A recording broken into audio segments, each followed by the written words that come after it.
الحمد لله وكفى وسلام على عباده الذين اصطفى أما بعد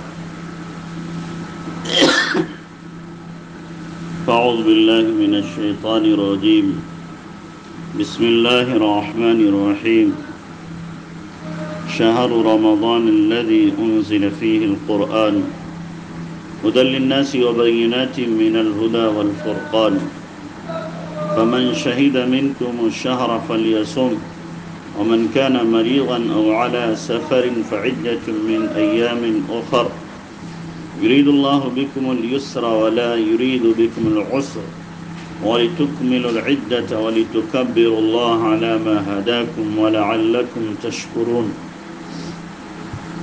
وقال النبي صلى الله عليه وسلم من قام رمضان إيمانا واحتسابا غفر له ما تقدم من ذنبه سبحان ربك رب العزة عما يصفون وسلام على المرسلين والحمد لله رب العالمين اللهم صل على سيدنا محمد وعلى آل سيدنا محمد وبارك وسلم اللهم صل على سيدنا محمد وعلى آل سيدنا محمد وبارك وسلم اللهم صل على سيدنا محمد وعلى آل سيدنا محمد وبارك وسلم محترم خواتین، اللہ تبارک و تعالیٰ کا لاکھ لاکھ شکر، اس کا احسان ہے کہ اللہ تبارک و تعالیٰ نے ہمیں پھر صحت عافیت کے ساتھ رمضان کے قریب پہنچا دیا ہے اور اپنی رحمتوں اور برکتوں اور عنایتوں سے عطا کرنے کا ہمارے لیے فیصلہ کیا ہے۔ ہمیں اس پر اللہ کا بھرپور شکر ادا کرنا چاہیے اور رمضان کو وصول کرنے کی کوشش کرنا چاہیے۔ رمضان کا اشتیاق جناب رسول اللہ صلی اللہ علیہ وسلم کو رجب سے رہتا تھا۔ رجب کے مہینے میں ہی اللہ کے نبی دعا کرنے لگتے تھے، اللہم بارک لنا فی رجب و شعبان و بلغنا رمضان۔ اے اللہ ہمارے رجب شعبان میں برکت دے اور ہمیں رمضان تک پہنچا دے تاکہ رمضان کی رحمتوں کی دھواں بارش سے ہم بھی بھرپور حصہ لے سکیں۔ تو یہ اللہ تعالیٰ کا ہمارے ساتھ خصوصی فضل اور اس کی عنایت ہوئی کہ اللہ نے ہمیں یہ موقع پھر عطا کرنے کا فیصلہ کیا ہے، ورنہ پچھلے سال کتنی اللہ کی بندیاں ایسی ہوں گی جنہوں نے روزے بھی رکھے ہوں گے، تراویحیں بھی پڑھی ہوں گی، لیکن اس سال وہ اس دنیا میں نہیں ہیں، یا ہیں تو مگر ایسی بیماری نے گھیر رکھا ہے جس کی وجہ سے وہ روزے نہیں رکھ سکتی۔ تو یہ اللہ کی ہمارے ساتھ عنایت ہے۔ ہمیں سجدہ شکر بجا لانا چاہیے کہ مالک نے ہمیں عبادت کا ایک خوبصورت سنہرا موقع عنایت فرمایا ہے، اور پھر رمضان جو ہے وہ عبادت کا سیزن ہے، اور سیزن میں جس طریقے سے اچھے بزنس مین، اچھے تاجر سیزن سے پہلے تیاری کرتے ہیں، سیزن سے پہلے تیاریاں کرتے ہیں اور مال بہت نہ اسٹاک کر لیتے ہیں کہ سیزن میں اس کو اچھے داموں میں فروخت کیا جائے گا اور سیزن کو وصول کیا جائے گا، اور جب سیزن آتا ہے تو اس کا ایک ایک لمحہ، ایک ایک سیکنڈ ضائع نہیں ہونے دیتے بلکہ پورا وصول کرتے ہیں۔ ایسے ہی اللہ کے نبی صلی اللہ علیہ وسلم نے رجب سے دعا کر کے، رجب اور شعبان میں دعا کر کے ہمیں یہ میسج دیا ہے، ہمیں یہ پیغام دیا ہے کہ اس سیزن کے آنے سے پہلے رحمتوں کا، برکتوں کا، مغفرتوں کا، عنایات کا، نوازشات کا جو سیزن آنے والا ہے، اس سے پہلے تم اپنے آپ کو سنوار لو، سجا لو، توبہ کر کے بنا لو، تاکہ سیزن جب آئے تو مکمل طور پر اس سے فائدہ حاصل کیا جائے، پروفٹ حاصل کیا جائے۔ تو رمضان کا مہینہ یہ عبادت کی سیزن کا مہینہ ہے، اور جس طریقے سے سیزن میں چیزوں کا بھاؤ بڑھ جاتا ہے، آف سیزن میں چیزوں کا بھاؤ گھٹ جاتا ہے، اور جب سیزن چلتا ہے تو بھاؤ بڑھنا شروع ہو جاتا ہے۔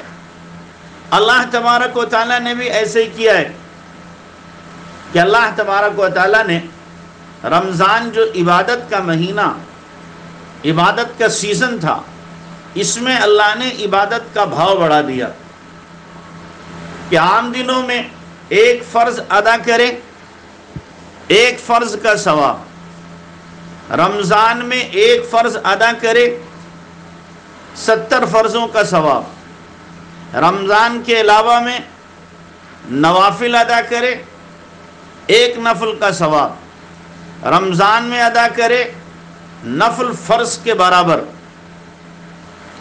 اور اسی طریقے سے دیگر عبادات۔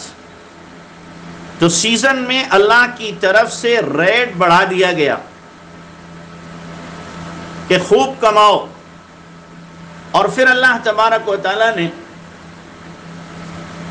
حدیث میں اللہ کے نبی علیہ السلام نے اللہ کا پیغام پہنچایا کہ فتحت ابواب السماء یا فتحت ابواب الجنہ، جنت کے دروازے کھول دیے جاتے ہیں، وغلقت ابواب جہنم، جہنم کے دروازے بند کر دیے جاتے ہیں، وصفدت الشیاطین، مردت الشیاطین، اور جو مردوش شیاطین ہیں، بدماش قسم کے، اللہ ان کو قید کرا دیتا ہے تاکہ رمضان میں ہماری عبادت میں خلل نہ ڈال سکیں۔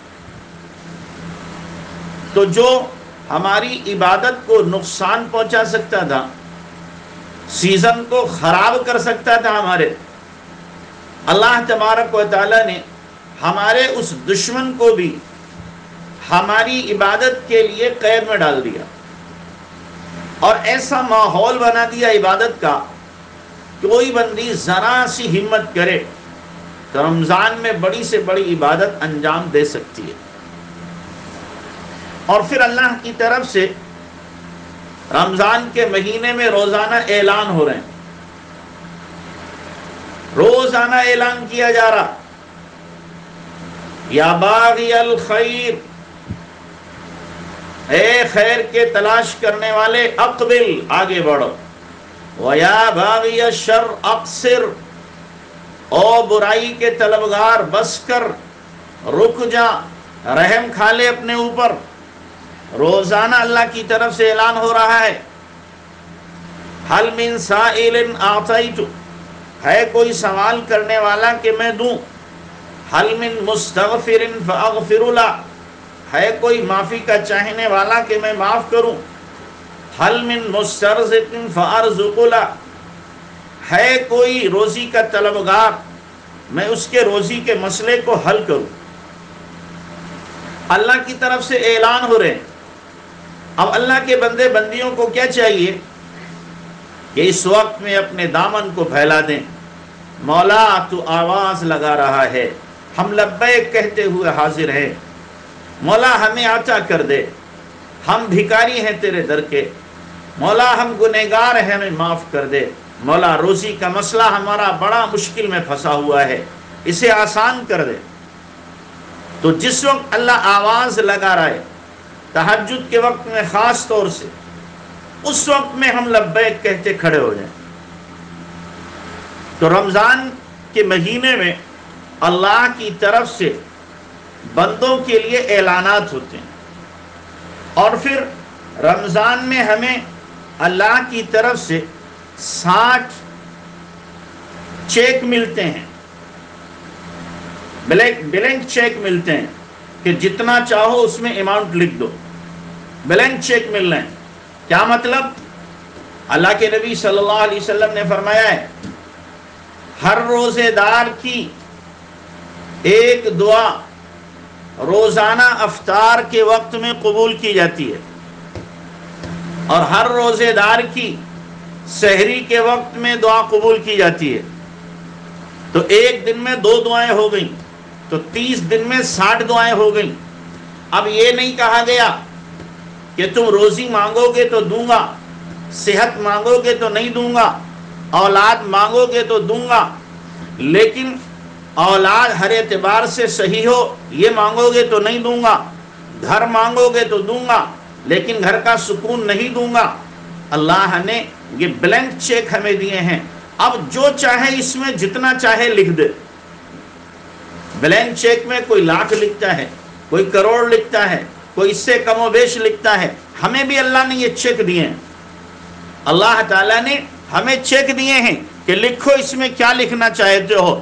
تمہیں اولاد کی ضرورت ہے لکھ دو اس میں، تمہیں مکان کی ضرورت ہے لکھ دو اس میں، تمہیں شادی بیاہ کی ضرورت ہے لکھ دو اس میں، تمہیں ضرورت ہے مال کی لکھو اس میں، تمہیں ضرورت ہے صحت کی لکھ دو اس میں، تمہیں ضرورت ہے شوہر کی محبت کی لکھو اس میں، تمہیں ضرورت ہے ماں باپ کی صحت کی اس میں لکھ دو، تمہیں ضرورت ہے اللہ کی رضا کی لکھو اس میں۔ یہ اللہ کی طرف سے بلینک چیک ملے ہوئے ہیں، جو لکھیں گے وہ اللہ تبارک و تعالیٰ دے گا، جو مانگیں گے وہ اللہ تبارک و تعالیٰ ہمیں عطا فرمائے گا۔ اگر کوئی پیر، کوئی فقیر، کوئی بڑا عالم آپ سے یہ کہہ دے کہ جناب آج رات کے 3 بجے جو دعا مانگی جائے گی وہ قبول ہوگی، تو آپ ساری کی ساری رات میں سوئیں گی نہیں کہ 3 بجے دعا کی قبولیت ہے، لہذا ہمیں اس وقت میں اللہ سے اپنی فلاں ضرورت رکھنا ہے۔ ارے ولیوں کے ولی، قطبوں کے قطب، ابدالوں کے ابدال جناب محمد الرسول اللہ صلی اللہ علیہ وسلم فرما رہے ہیں کہ دیکھو افطار کے وقت میں دعا قبول ہوتی ہے، سحری کے وقت میں دعا قبول ہوتی ہے، تو ہم کیوں نہ اس وقت میں مانگ لیں؟ کیا اب بھی شبہ رہ سکتا ہے؟ اب بھی کوئی شک ہو سکتا ہے کہ دعا قبول نہیں ہوگی؟ جب پیارے آقا مدنی صلی اللہ علیہ وسلم نے فرما دیا ہے تو ہمیں آنکھ بند کر کے یقین کر لینا چاہیے کہ میری دعا تو اللہ ضرور سنے گا۔ لیکن ہوتا کیا ہے میری ماں بہنوں، ہوتا کیا ہے؟ افطار کے وقت میں آپ کچن سنبھال لیتی ہو، سحری کے وقت میں بھی آپ کچن سنبھال لیتی ہو، آپ کچن میں رہتی ہو، دعا کا وقت دونوں وقت میں آپ کا ضائع ہوتا ہے۔ اس لیے میں آپ کو ترتیب بتاتا ہوں، آپ کو افطار بنانا ہی ہے، سحری بنانا ہی ہے۔ جتنے لوگوں کا آپ افطار اور سحری تیار کرتی ہو ان سب کے روزوں کا آپ کو ثواب ملتا ہے۔ خوش دلی کے ساتھ یہ کام کرنا ہے، لیکن تھوڑی سی ترتیب بدلنا ہے۔ ترتیب کیا بدلنا ہے کہ افطاری آپ کو 15 منٹ پہلے تیار کر کے رکھ دینی ہے۔ آپ سوچیں گے پکوڑیاں ٹھنڈی ہو جائیں گی، ان کو ہاٹ پاٹ میں رکھ دو۔ 15 منٹ پہلے آپ نے کچن خالی کر دیا، دسترخوان سجا دیا، سارا سامان رکھ دیا، کپڑے سے اس کو ڈھک دیا آپ نے، اور اس کے بعد اب آپ کے بچے، آپ کے ہسبینڈ، اور اسی طریقے سے آپ کی ساس یا آپ کی ماں، آپ کے بھائی، جتنے ممبر گھر میں ہیں وہ سارے کے سارے اب ہاتھ اٹھاؤ اللہ کے سامنے، اب مانگو اللہ کے سامنے کہ اللہ تیرا حکم ہے، کھانا سامنے رکھا ہوا ہے، ہم چکھ نہیں سکتے، پیاس سے زبان اکڑ رہی ہے اور روح افزا کا شربت رکھا ہوا ہے، تیرا حکم ہے، ہم اس کو لبوں تک لے جا نہیں سکتے، مولا اس حالت میں ہم تجھ سے دعا مانگتے ہیں، ہمارا یہ مدعا ہے، ہمارا یہ مقصود ہے، ہماری یہ ضرورت ہے اور ہمارا یہ مسئلہ ہے، اللہ ان کو پورا کر دے، ان کو قبول کر لے۔ اس وقت میں افطار کے وقت میں سارے گھر کے لوگ مل کر کے دعا کریں، یا مل کے نہ کریں، ایک چلا گیا ایک کمرے میں، بہن چلی گئی دوسرے کمرے میں، اور بھائی چلا گیا تیسرے کمرے میں، الگ الگ جا کر کے بھی آپ اپنے دل کی بھڑاس نکالو، اپنے دل کے شکوے رکھو، اپنے دل کی جتنی مرادیں تمنائیں ہیں اس رب کے سامنے رکھ دو، وہ رب آپ کی دعاؤں کو سنے گا، آپ کے اٹھے ہوئے ہاتھوں کو اس پاکیزہ آنچل کو اللہ خالی نہیں لوٹائے گا۔ تو اس لیے یہ دعا کی قبولیت کا وقت ہے۔ اس وقت میں 15 منٹ پہلے آپ کچن سے فارغ ہو جاؤ، افطار کے وقت میں بھی، سحری کے وقت میں بھی 15 منٹ پہلے فارغ ہو گئیں۔ سحری کے وقت میں آپ پہلے اٹھ جاؤ 20 منٹ، تاکہ آپ تہجد پڑھ لو، اور افطار کے وقت میں 15 منٹ پہلے فارغ ہو جاؤ، تاکہ دعا کا اہتمام ہو سکے، اللہ سے مانگا جا سکے۔ یہ مہینہ اللہ سے تعلق قائم کرنے کا مہینہ ہے، یہ مہینہ اللہ کی رضا کا مہینہ ہے، یہ مہینہ اللہ کے خزانوں سے بھرپور لوٹنے کا مہینہ ہے کہ اس مہینے میں اللہ کے خزانوں میں ڈاکہ ڈال لو، جتنا چاہو لے لو، جتنا چاہو بھر لو۔ سال بھر اللہ کی رحمتیں اتنی متوجہ نہیں ہوتی جتنی کہ رمضان کے مہینے میں ہوتی۔ رمضان کے مہینے کی رحمتوں کا ایوریج عام مہینوں کے مقابلے میں ایسا ہی ہے جیسے سمندر کے مقابلے میں ایک قطرہ۔ عام مہینے ایک قطرہ ہیں، رمضان کا مہینہ سمندر ہے۔ تو ہم کیوں نہ بھرپور اس رمضان کے مہینے میں اللہ سے لینے والے بن جائیں۔ جو لوگ عقل مند ہوتے ہیں، ہوشیار ہوتے ہیں، وہ سیزن کا فائدہ اٹھاتے ہیں۔ اللہ نے سیزن دیا ہے، وہ سال بھر دکان نہیں کھولتے، سال بھر مکھیاں نہیں مارتے، وہ دیکھتے سیزن کب ہے، 1-2 مہینے سیزن کو پیٹ لیا، بیٹھ کر کے کھایا کرتے ہیں۔ یہ بھی سیزن ہے عبادت کا، دعاؤں کا، تلاوت کا، ذکر کا، مناجات کا، اللہ کو منانے کا۔ یہ سیزن وصول کرو، سال بھر آپ فرض ادا کرتی رہو، تھوڑا موڑا ذکر کر لو، کام چل جائے گا۔ لیکن اس مہینے کا کوئی لمحہ ضائع نہیں ہونا چاہیے، کوئی لمحہ برباد نہیں ہونا چاہیے۔ ہر ایک طے کر کے جائے کہ ہمیں مکمل طریقے سے اس رمضان کو وصول کرنا ہے۔ اب دیکھیے، صبح سحری کے بعد عام طور سے سویا جاتا ہے، چلو ٹھیک ہے، رات میں دیر سے سوئی ہیں آپ اور جلدی سے اٹھ گئی ہیں، نیند لگ رہی آپ کو، سو گئی فجر پڑھ کے، تو آپ جب اٹھو تو سب سے پہلے آپ چاشت پڑھ لو۔ اشراق کی نیت بھی کر سکتی ہو، اشراق کی نیت کی، چاشت پڑھی، اور اس کے بعد میں آپ نے تلاوت کی، جتنا اللہ توفیق دے تلاوت کر۔ قرآن کو رمضان کو دونوں کو باہمی بڑی مناسبت ہے، آپس میں بڑا جوڑ ہے۔ رمضان کے مہینے میں اللہ نے قرآن اتارا، اور تمام آسمانی کتابیں اسی مہینے میں اللہ نے اتاری ہیں، تو اس لیے کثرت سے اس مہینے میں تلاوت کی جائے۔ یاد رکھیں، تلاوت کرنے والی ایسی ہیں کہ رمضان کے مہینے میں بعض خواتین روزانہ ایک قرآن کی تلاوت کرتی ہیں۔ یہ پچھلے زمانے کی نہیں سنا رہا، اس دور کی سنا رہا ہوں۔ ابھی ہیں آپ کے مراد آباد میں ایسی خواتین جو روزانہ رمضان میں ایک قرآن کی تلاوت کرتی ہیں، روزانہ۔ ایسی بھی ہیں، ہمارے حضرت کے خلیفہ ہیں، ان کی بیوی نے 26 دن میں پورا قرآن حفظ کیا، پورا قرآن حفظ کر لیا رمضان میں۔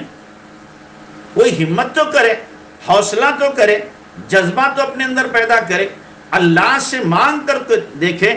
اللہ کے ہاں کسی چیز کی کمی نہیں، کسی چیز کی کمی نہیں۔ تو 26 دن میں قرآن حفظ کیا۔ ابھی ہمارے لہر پور میں مولانا وکیل کے مدرسے میں لاک ڈاؤن میں ایک طالب علم ہے، اس نے 1 مہینے میں رمضان میں پورا قرآن حفظ کر کے سنا دیا۔ تو رمضان اور قرآن ان میں باہمی بڑی مناسبت ہے۔ تو اس لیے آپ بھی کوشش کرو کہ رمضان میں زیادہ سے زیادہ تلاوت ہو، اور جو حصہ قرآن کا ہر مومن عورت کو یاد ہونا چاہیے اس کو یاد بھی کریں۔ اما پارا یاد کر لو، 29واں پارا یاد کر لو، یاسین شریف یاد کر لو، اور اسی طریقے سے الف لام میم سجدہ ہے، سورہ واقعہ ہے، سورہ مزمل ہے، یہ صورتیں، اور اگر ہو سکے تو سورہ کہف، یہ صورتیں زبانی یاد ہوں، تاکہ رمضان میں خاص طور سے ہماری نمازیں لمبی ہوں۔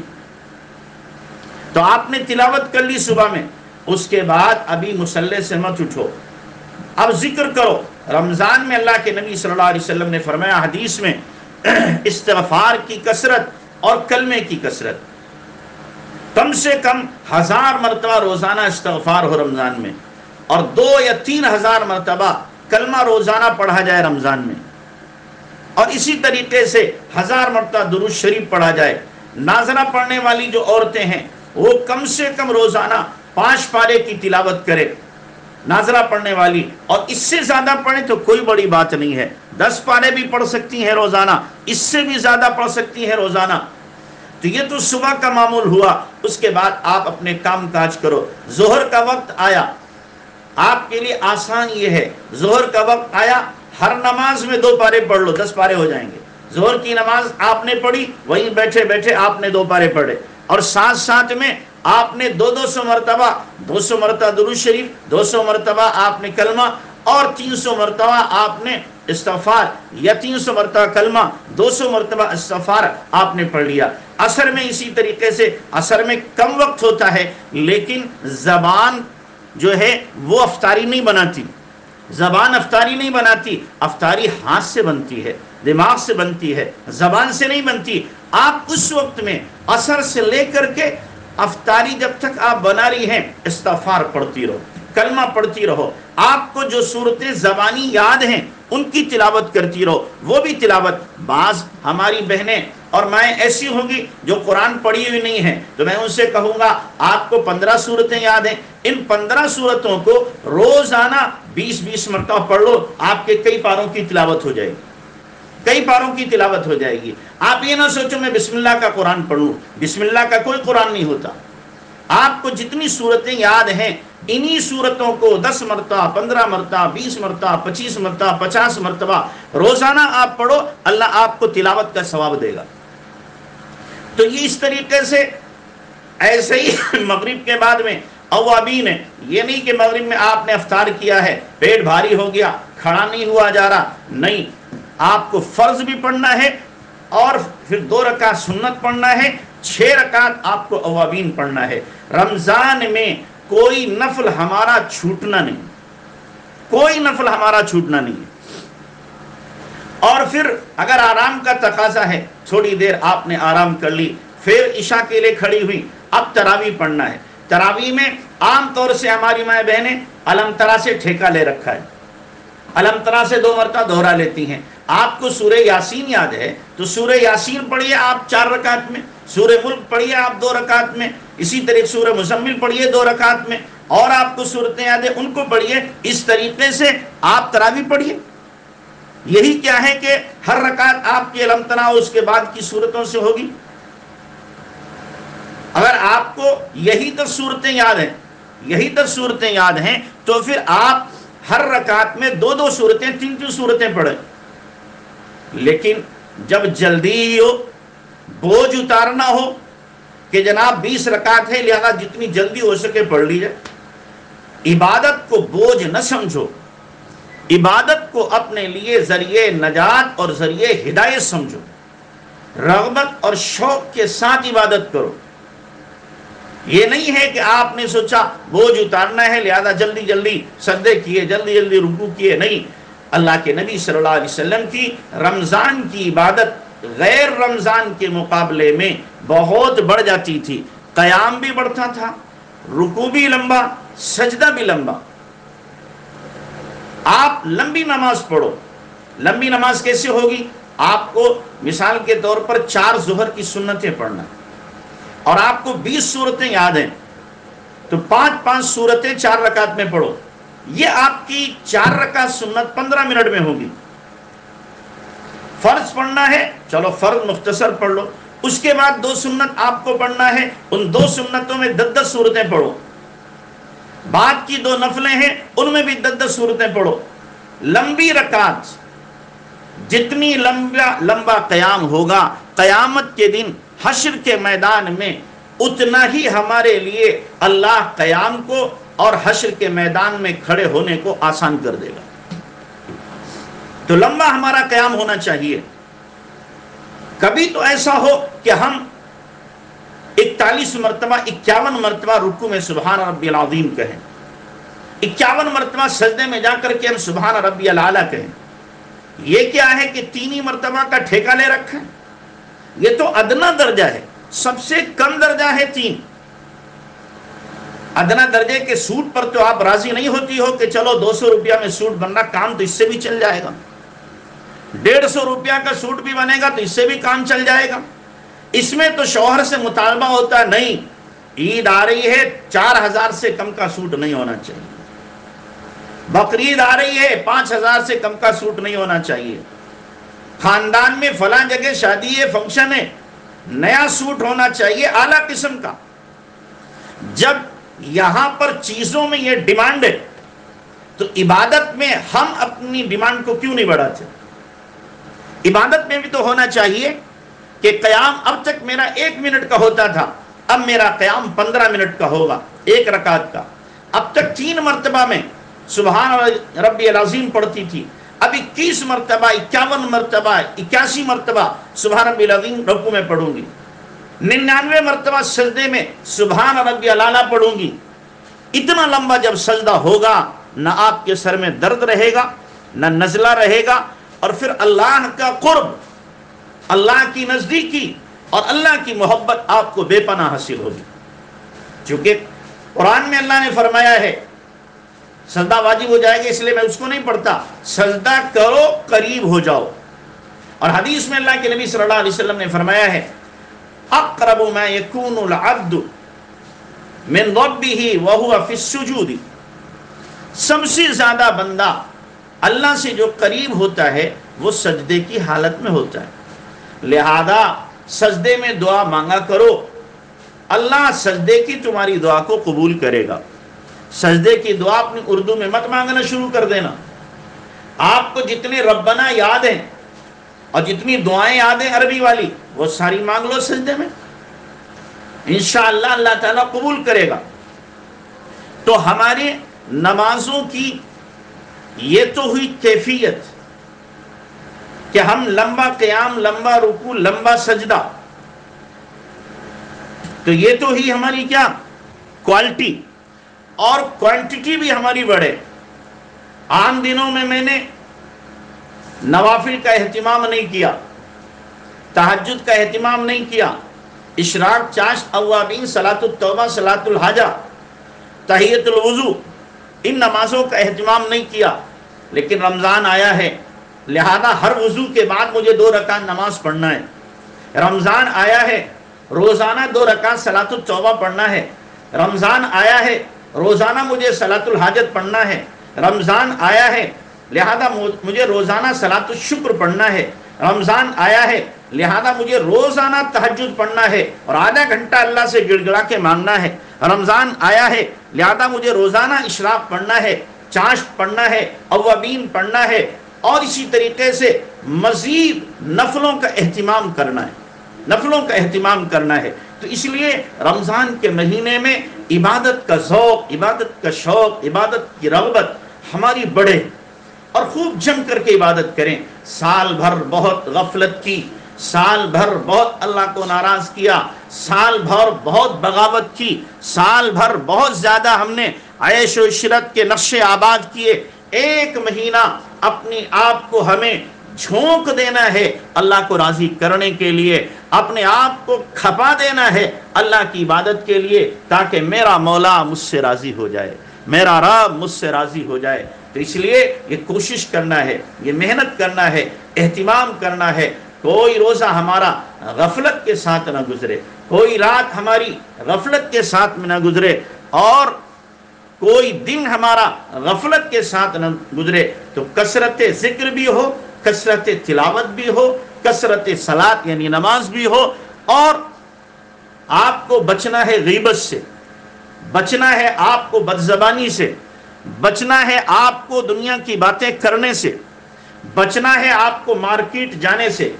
میں اللہ کا واسطہ دیتا ہوں آپ کو، اللہ کا واسطہ دیتا ہوں کہ خدا کے لیے رمضان میں قسم کھا لو مجھے بازار نہیں جانا، قسم کھا لو مجھے گھر سے نہیں نکلنا، بازار نہیں جانا. اپنے شوہر سے کہو، اپنے بھائی سے کہو تم سامان لے کر دو، میں گھر میں سامان آئے گا وہ استعمال کروں گی، بازار کی زینت بننا میرا کام نہیں ہے، بازاروں پہ جا کے غیر محرموں سے باتیں کرنا، کپڑے خریدنا، جوتے خریدنا اور دوسری چیزیں خریدنا میرا کام نہیں ہے، یہ آپ کا کام ہے۔ گھر کے کام آپ مجھے بتاؤ، سارے کام میں گھر کے کروں گی، لیکن بازار کا کام، مارکیٹ کا کام، میں مارکیٹ میں جاؤں، غیر مرد مجھے دیکھیں، غیر مردوں سے جا کے میں بات کروں، یہ میرے لیے بالکل زیبا نہیں ہے، یہ میری غیرت گوارا نہیں کرتی، میری حیا مجھے اس کی اجازت نہیں دیتی۔